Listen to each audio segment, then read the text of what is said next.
Good afternoon, everyone. I welcome you all to the webinar series conducted by Department of Radiodiagnosis, Case Nitte Medical Academy, Mangalore.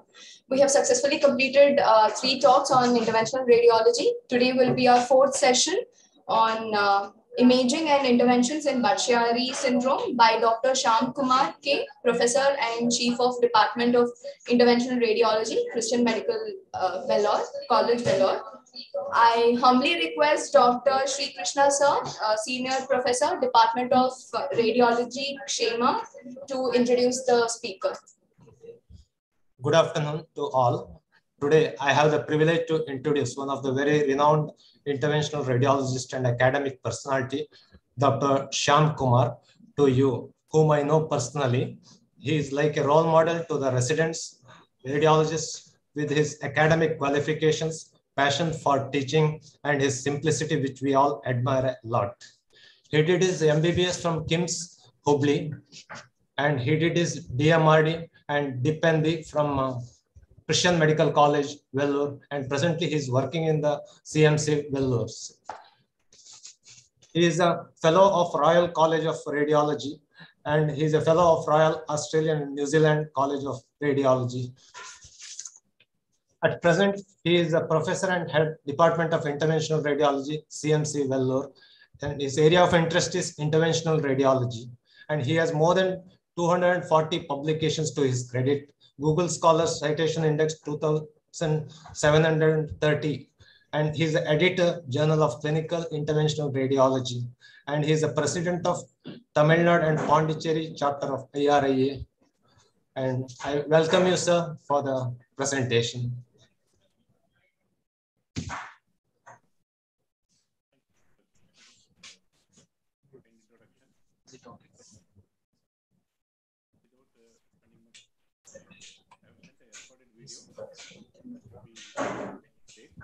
Then I'll join for the discussion. Thank you.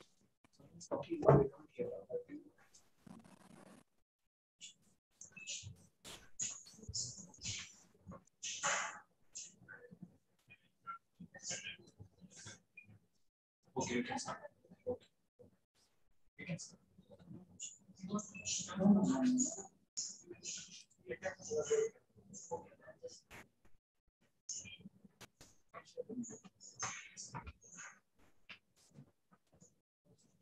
Can we just say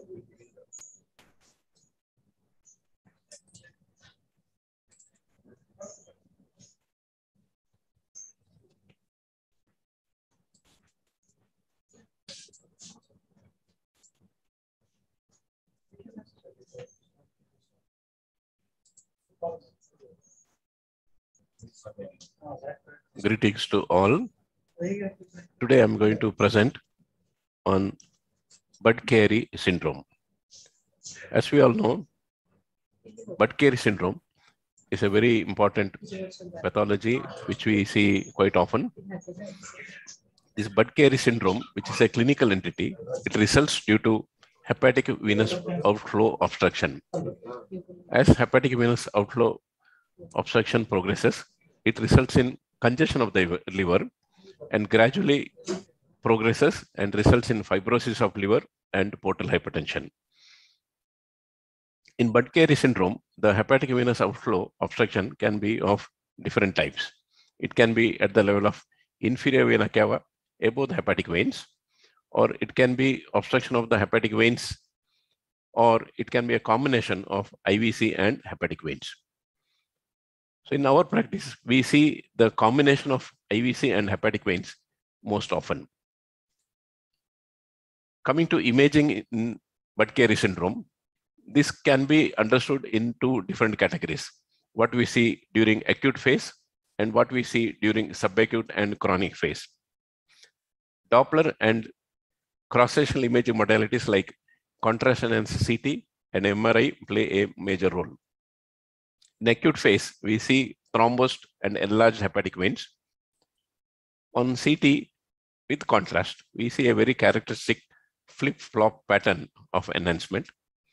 Whereas in the subacute and chronic phase, we see hepatic venous web, stenosis, short segment or long segment occlusions, And finally, there may be obliteration of the hepatic veins altogether.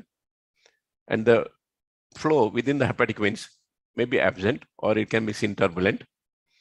Sometimes in IVC, we can see a characteristic minaret sign, or it could be segmental occlusion.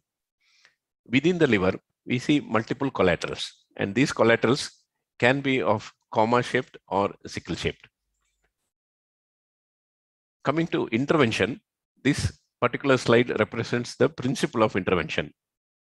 If we can open an obstructed hepatic vein or IVC, this helps in restoring physiology. If this cannot be performed, then we reassess the patient's symptoms. If the patient is mildly symptomatic or asymptomatic, the medical management may be continued. Whereas if the patient is significantly symptomatic, like gross ascites or a refractory ascites, then we can offer a physiological modification procedure, that is by connecting between IVC or hepatic vein to the portal vein. So this reduces the portal pressure and reduces the symptom of the patient. In this presentation, we will see few case examples. This is a patient with abdominal pain, where we can see the liver is engorged and we can see some intrahepatic collaterals. There is a short segment narrowing of the IVC with the segment showing no flow at all. So this patient can be better examined by sitting position so that the veins can be best distended. This is similar to examining the veins in the lower limb. This particular patient, we can see short segment occlusion of the IVC at the level of hepatic venous confluence. Here we have passed a catheter from jugular axis, pass this catheter all the way across the segment. And when we inject with contrast, we can see the IVC outer walls are looking convex. And at the site of blockage, it is narrowed and there is no flow across. So this resembles a minaret. The same patient, after we did angioplasty, we can see there is brisk flow, antegrade flow across the block. So this kind of block we have compared with the appearance of a minaret. Compared to this is a patient of Budd Chiari syndrome where there is gross enlargement of liver and there is extrinsic compression on the IVC. So this extrinsic compression on the IVC will show a concave outer border in contrast to this convex outer border where IVC is obstructed due to an anatomical block. This is further about extrinsic blockage of IVC, seen better on coronal scans of the CT. Let us look at this patient who is a young lady who has got short segment, severe narrowing of the IVC. We have taken the pressures. In the right atrium, it's about 5 millimeters of mercury, whereas IVC, it's showing 18 millimeters. So when you look at the pressure gradient, it is 18 minus 5, that is 13 millimeters of mercury. That is significant in the venous territory. Anything more than 5 millimeters of pressure difference, we consider significant. Here, patient also has got involvement of hepatic veins, but there are multiple venous collaterals joining the IVC below the level of narrowing.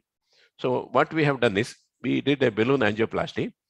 After we did the balloon angioplasty, there is a brisk antegrade flow. Now, what has happened to the collaterals, which are at the IVC below the level of narrowing? These collaterals are no more filling. The reason is blood is antegradally flowing in these collaterals, and contrast is not able to fill these collaterals retrogradely. So this is a very good improvement sign, and this patient showed good pressure gradient and patient did clinically well. Let us move on to some other type of examples. This particular patient has got normal IVC, whereas right hepatic vein, it is obliterated and it is not well seen, whereas middle hepatic vein, it is distended, you can see here, and there is a short segment of severe narrowing or occlusion, as we can see on the Doppler. So this is again a short segment narrowing. This we consider as a repairable hepatic vein compared to the right hepatic vein, which is like a cord. So if there is distended hepatic vein with a short segment of narrowing near the ostium, it indicates it is possibly repairable. How do we repair this? We have two approaches. Either we come from transvenous approach from the jugular vein, or we can go for a percutaneous approach. So which one is better? We prefer a transjugular, transcaval, and hepatic venous approach because we don't have to drain the ascites compared to a percutaneous approach. And even if there is some amount of ascites, it doesn't matter at all. So here we have come from jugular side, and to facilitate the manipulation of the catheter and a glide wire, we have taken a cannula. We have kept a TJLB cannula or transjugular liver biopsy cannula at the ostium. So by keeping this cannula, it increases the success rate of hepatic venous recanalization. So as we have passed it inside, we can see there is filling of the hepatic vein. There are so many collaterals within the liver. These are sickle-shaped collaterals, and there is high pressure gradient. We heparinize this patient. Subsequently, we do a balloonplasty. If the balloonplasty doesn't work, like in this particular patient, then we have placed a stent. So after we place the stent, there's a good flow through this hepatic vein, and collaterals are no more filling. This kind of patients do clinically very well. Let us say in another patient, if transjugular approach has not worked, then we'll go percutaneous approach. So this particular patient, we can see the demonstration of middle hepatic vein, which is not looking good. Patient IVC is slightly narrowed. We have done angioplasty of the IVC. Patient had a relatively good left hepatic vein with the short segmental block. This we tried to open from jugular side. It was not successful. Finally, we drained the ascites and we punctured the left hepatic vein percutaneously. Then we manipulated a wire and we could reach the IVC. So once we reached the IVC, this wire was snared from jugular side and we pulled it out. Then we did a balloon angioplasty and we stented it. So this is a technically successful procedure. This patient has not come for follow-up, so we don't know whether the patient has got long-term benefit or not. Let us see a senior citizen who has got delayed enhancement of the peripheral part of the liver and accompanying low central density. And these are some more images. Patient also has got refractory ascites. This is the delayed enhancement of the liver peripherally.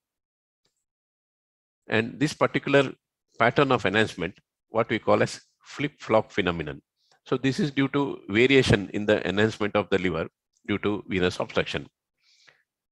So we did a venogram and we saw there is a very long segment of blockage between the upper and lower portion of the IVC and multiple collaterals have opened. So this kind of long segment block of IVC may not be suitable for technical success. We made a gentle attempt, it was not successful and we gave up. So we have seen many examples of opening up of hepatic venous or IVC block. So all these are examples for physiological restoration. Now let us move on to physiological modification. Physiological modification has a role when physiological restoration of the flow is not possible. So basically what we do is we create a connection between the hepatic vein or IVC to the portal vein. To improve the success, we take the help of ultrasound and fluoroscopy. We look at the ultrasound in such a way that we are able to see the portal branch as well as IVC in the same oblique sagittal plane. At the same time, we can do fluoroscopy as and when required. So this is the oblique sagittal plane of the liver where we can see right branch of portal vein. This is the inferior vena cava. So we place a tips cannula at the IVC. We find a place suitable to enter into the portal vein. And this is how we direct from the IVC to the right branch of portal vein. And here we pass a needle, tips needle, through the liver parenchyma, and we reach the right branch of portal vein. So when we do that, we take the help of ultrasound so that this needle is seen in real time and we do not cross the portal venous branch. We don't go outside the liver capsule. It is very important to stay within the liver. So this is the tips tract creation. And once we go inside, we remove the metal component of the needle. Then we pass a glide wire. We can see the tip of the glide wire within the portal vein. We manipulate, and once we reach the portal vein, we keep a marker pigtail. Between the two marks, it is 1 centimeter. So this gives us an idea how much is the length of the blockage. how much is the length of this tract between the IVC to the portal vein. This is a relatively long tract. Generally, we will be seeing something like 4 centimeters or 5 centimeters. Here, if you count, it's almost nearly 10 centimeters. So once we go across, we do balloon angioplasty, and then we place a long stent. The intrahepatic portion of the stent has got a membrane over it, otherwise called as covered portion of the stent.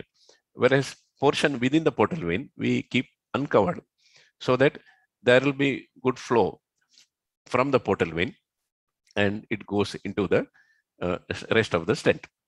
Now, the purpose of the keeping covered stent within the liver parenchyma is to reduce the chances of restenosis. Otherwise, biliary juice, if it leaks into this stent, it can increase the chance of stenosis. What we found by using a combination of ultrasound and fluoroscopy, we are reducing the radiation because most of our work is done under ultrasound. So this showed us that the reduction in the radiation is almost 1/3 compared to the historical document of radiation during TIPS procedure. This is a young patient, 17-year-old boy, who had multiple collaterals inside the liver, and he was referred for liver transplantation to our center. And before liver transplantation, the MDT discussion suggested, can you do something? So we thought we'll do IVC-gram, and this is the flow across the IVC. And when you try to get into the hepatic veins, you see multiple hepatic veins. These are all very small. These are tortuous. These are not original hepatic veins. These are all collaterals. If the collaterals are not good, we cannot open them. It should be at least 4 or 5 millimeters in size. Subsequently, we found that he has got a good caudate vein. So we enter this caudate vein from femoral route because caudate vein is directed caudally compared to the regular hepatic veins which are directed cranially. So we had to come from femoral axis and we did a balloon angioplasty, which did not work well. Then we placed a stent across this area into the IVC. This patient did reasonably well. However, he had recurrence of symptoms after some time. So when he came for re-procedure, we realized that he is developing a narrowing of IVC, which was not there before. So which indicates that his original disease is progressing. In many of these patients, the etiology is unknown. They may have some hypercoagulable conditions. So we did balloon angioplasty of the IVC. He did reasonably well. And subsequently, he was found to be having myeloproliferative disease, JAK2 mutation. This could be the reason for his hypercoagulation. We did a simultaneous balloon angioplasty. We also placed a stent in the IVC to improve the flow across IVC. He did well for some time. Then he had recurrence of symptoms. That time we realized that his one more vein had partly opened. We made an attempt percutaneously. However, that attempt was not successful. Whenever we make an attempt percutaneously, we have to properly seal the tract, especially if we fail to cross the block, because there is high pressure. They can keep on oozing into the peritoneal cavity. So we put some glue, we put some coil at the puncture site. So our all attempts for hepatic venous recanalization worked for some time. Then we realized that this is the time to switch over to physiological modification. But challenge here is we have already placed a stent in the IVC. So we had to go through the struts of the stent in the IVC. We got into the portal vein. We balloon plastied the strut. If you carefully see, you can see a circular opening which is happening within the wall of previously placed stent. So then we placed a dip stent. So this was done more than 10 years ago. This patient is coming for follow-up. He required some balloon angioplasties in between. Overall, he's doing very well. So this is how intervention can make a difference in this patient's life. Let us move on to some other case example. This is a patient who is 36 years old. She was having Budd Chiari Syndrome. She had a patent IVC, but hepatic veins are badly diseased and they are not suitable for recanalization. So we suggested, let us do dips for her, and we asked her to wait for some time because there was a requirement for getting anesthesia. and her prothrombotic workup was negative. As she was waiting in an outside lodge, suddenly she had abdominal pain. She came to emergency department. So that time when we did ultrasound, we got a new finding. What is happening inside the portal vein? You can see there is thrombus in the portal vein, which we have not detected earlier. We did a CT scan. So on CT scan, you can see some enhancing nodule within the liver. Most of these nodules are regenerative nodules. So rarely they can be malignancy also. So it is ideal to do a triple phase CT or dynamic MRI to see how these nodules behave here. Her AFP was normal. The portal vein is slightly dilated and is filled with acute thrombus. And it is also extending to the superior mesenteric vein. Whenever the thrombus extends into the superior mesenteric vein, the patient will be more symptomatic. So what shall we do for this patient now? What are the options? So one option is to do anticoagulation and wait for the result. Other option was endovascular. So we took up for endovascular option. These IVC gram, you can see that there is extensive compression on the IVC. We did the tips for her. So when we pass the needle, we had to aim to a thrombosed portal vein. Generally, when we hit the portal vein, if we aspirate, blood will come out. Whereas a patient like this, since it is filled with a thrombus, we will not get blood coming back. So we have to purely depend on the ultrasound appearance.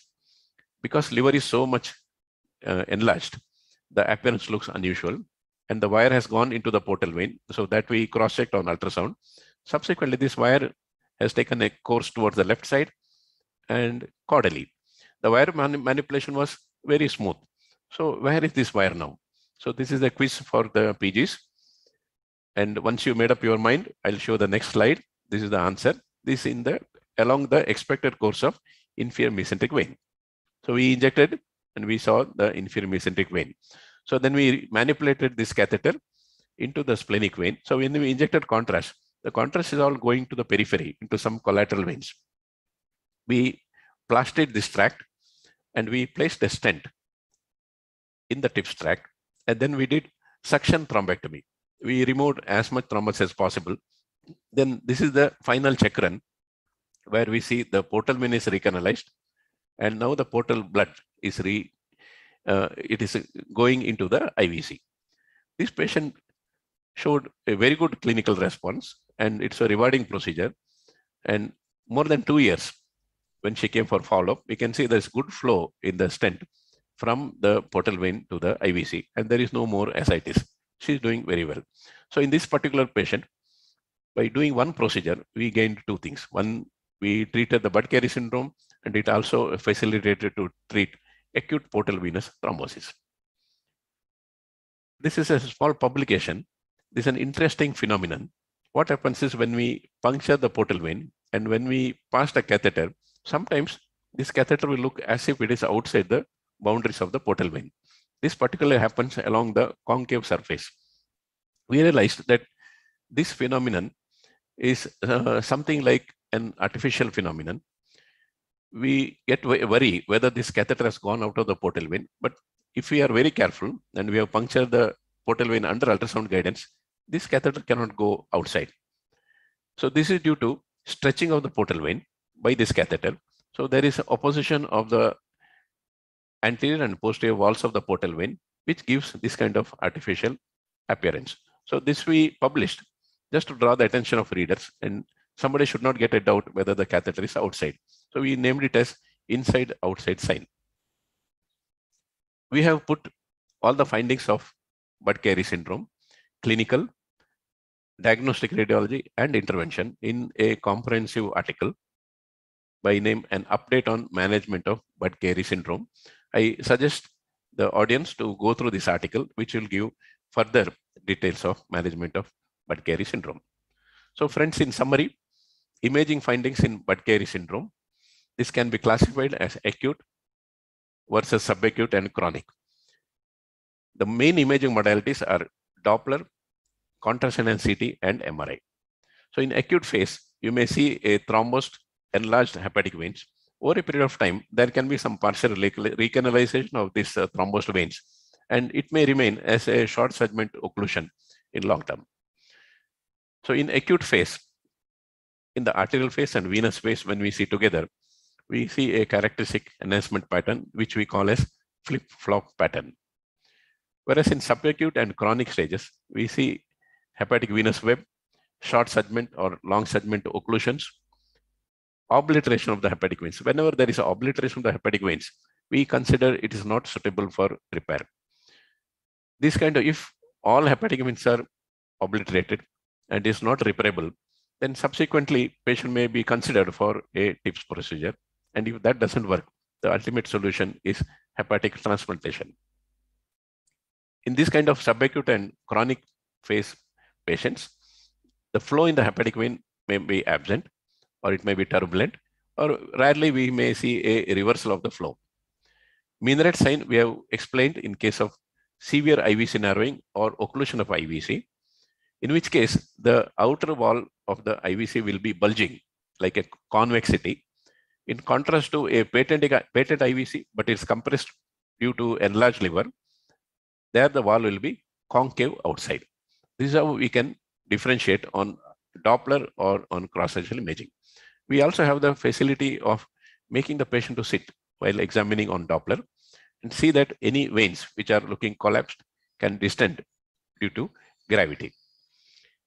Multiple intrahepatic collaterals, though these are indirect signs, they are very definitive signs. I depend more on comma or sickle-shaped hepatic venous collaterals because they are very useful. We get a doubt, especially in some chronic liver disease patients where the liver is shrunken, whether hepatic veins are present or not. So these kind of patients, if you make them to sit, the veins descend, and we get a confidence that it's not a Budkhary case. There may be altered morphology of the liver, and there may be multiple regenerative nodules. Remember, Budkhary is one of the rare causes of hepatocellular carcinoma. Whenever we see this kind of regenerative nodules, we have to characterize them further, and we have to see whether they are likely to be just regenerative nodules or there is any chance of hepatocellular carcinoma.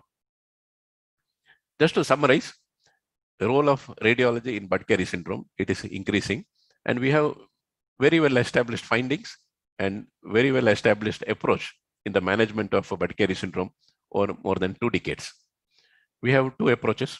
Whenever there is occlusion of hepatic vein or IVC, we try to open, which directs the flow in the normal expected course, antegrade flow. So this we call as physiological restoration. If this is not possible due to extensive destruction of the hepatic veins, then we go for physiological modification. Remember, physiological modification, what happens in the long run, of what happens after 20 years or 30 years, we don't have the data. We have been doing it for only last 2 decades. This can increase the flow into the pulmonary arteries, and it can perhaps cause pulmonary arterial problem in a long run. We do not know. We are waiting for the data. However, it gives good interim relief for these kind of patients. We have to give high attention to the safety. So one important thing to mention here is we have to use ultrasound at the time of recanalizing these hepatic veins generously, so that there is no inadvertent passage of the wire or needle outside the liver capsule, or that we do not hit pericardium and cause hemopericardium. These results are encouraging.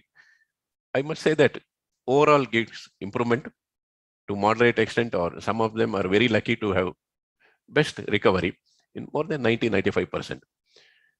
The mortality rate by doing this procedure is very less. It's less than 1%. However, it is our duty to explain all the possible outcome so that if something goes wrong, patient party will be in a better situation to accept the outcome. So these are all some of the points to share with you regarding Budd-Chiari syndrome, both diagnostic and management. Thank you for your patient listening. And if there are any comments or questions, I'll be happy to address.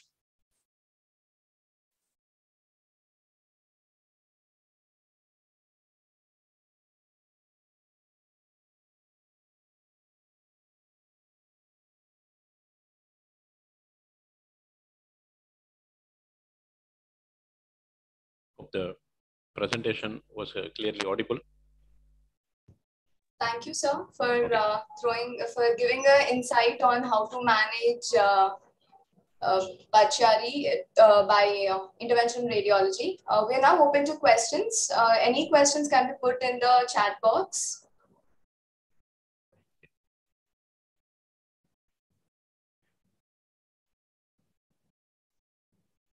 As of now, I do not see any questions here. I do not see any questions here. Yeah, I don't see any questions here as well, sir. Yeah, that indicates that all of you have understood about Budd Chiari syndrome, both imaging and intervention very well. Yes, definitely. Okay. All right, all right. So, I would like to call upon Dr. Ramkishore sir for giving a vote of thanks. Okay. Before that, I would like to convey my thanks to Dr. Sri Krishna, Dr. Raguraj, and Dr. Ramkishore for this unique opportunity for me to share a few things. Thank you, sir. Yeah. First of all, I would like to thank Dr. Shyam sir for giving this wonderful talk in spite of his busy schedule.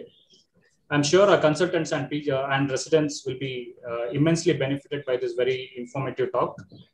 I really hope that our residents get inspired and take up interventional radiology as their career in the future.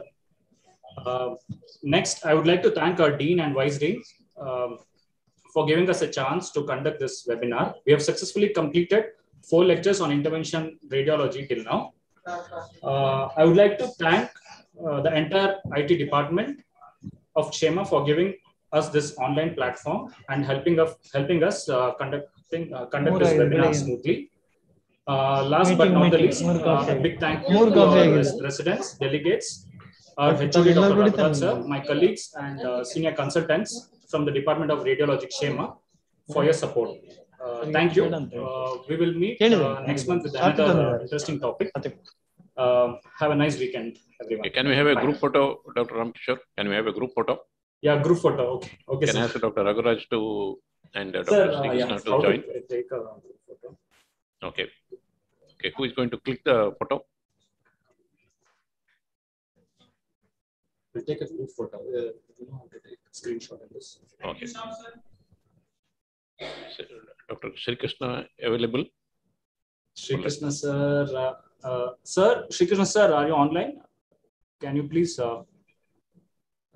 share your screen, sir, or switch on the video?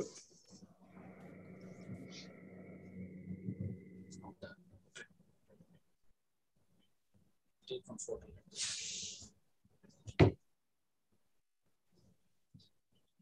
Okay. Yes, sir. We'll take a photo, sir. Okay.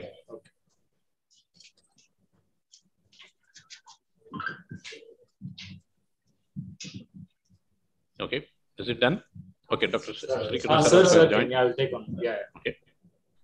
Yeah.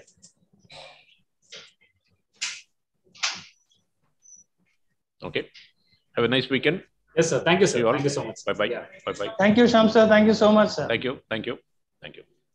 Thank you.